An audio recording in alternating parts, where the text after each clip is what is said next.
The production of natural antibiotics via biocatalysis. Natural antibiotics can be produced by microbes. All antibiotics are made in a similar way to fatty acids, polypeptides, or proteins by microbes. Despite this, they can have many different structures. A catalyst can also make a reaction occur in conditions where the reaction would not usually occur. An example of a biocatalyst is an enzyme or an entire organism. Antibiotics have many different structures and classes, but are all produced like proteins, fatty acids, or polypeptides. Nature uses long linear pathways that are not particularly viable in a lab, as even if each step has a high yield, with the number of steps, the overall efficiency from start to finish is much lower. Green chemistry is a methodology which seeks to make chemical processes safe, sustainable, and efficient through application of the 12 principles of green chemistry. The 9th principle of green chemistry is to use catalysts wherever possible because catalysis is selective, efficient, produces high yields, and often has minimal byproducts. There are not many antibiotics that are fully synthetic. One synthetic antibiotic is linezolid. It is not found in nature, and producing linezolid involves 6 steps, 2 at extreme temperatures, and many using organic solvents such as methanol. Through the semi-synthetic production of antibiotics, natural penicillins can be modified to be chemically different. Removing the acyl group and then adding different acyl groups can enhance or create new properties.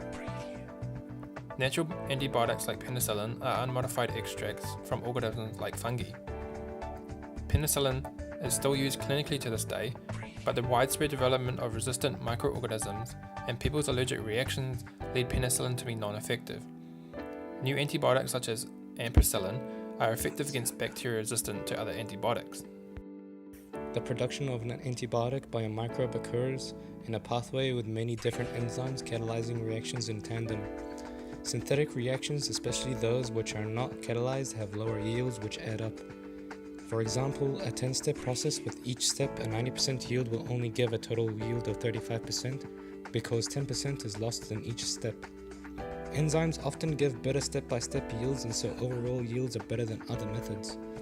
Non-biological catalysts can be dangerous, non-specific, or require harsh conditions to work.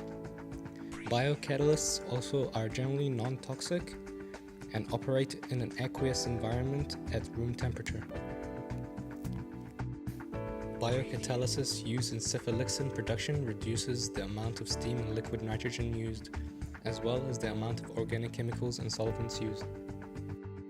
Compared with traditional methods, biocatalysis often offers a number of advantages such as high stereo-regio and chemoselectivity, lower incidence of byproducts, mild reaction conditions, efficient catalysis of both simple and complex transformations, uncomplicated and cheap refining and purification, reduced impact of manufacturing on environment by reducing the consumption of chemicals and energy, and the subsequent production of waste. Finally, it must underline that only small amounts of enzymes are required to carry out chemical reactions, even on an industrial scale. Most of these advantages are potential. For example, stereoselectivity is not often guaranteed, especially when synthetic substrates are employed.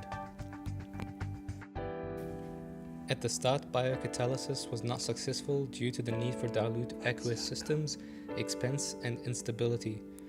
Biocatalysis requires that the biocatalyst be sourced, remains in a favorable environment, and use of biocatalysts often require large amounts of water. Lesser amounts of pH balancing chemicals may also be required.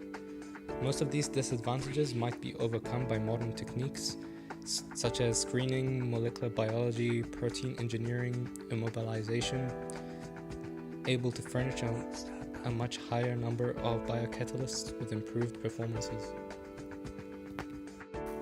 Producing antibiotics using biocatalysis is beneficial as the specific reactions and many steps involved in antibiotic production make them difficult to synthesize non-biologically.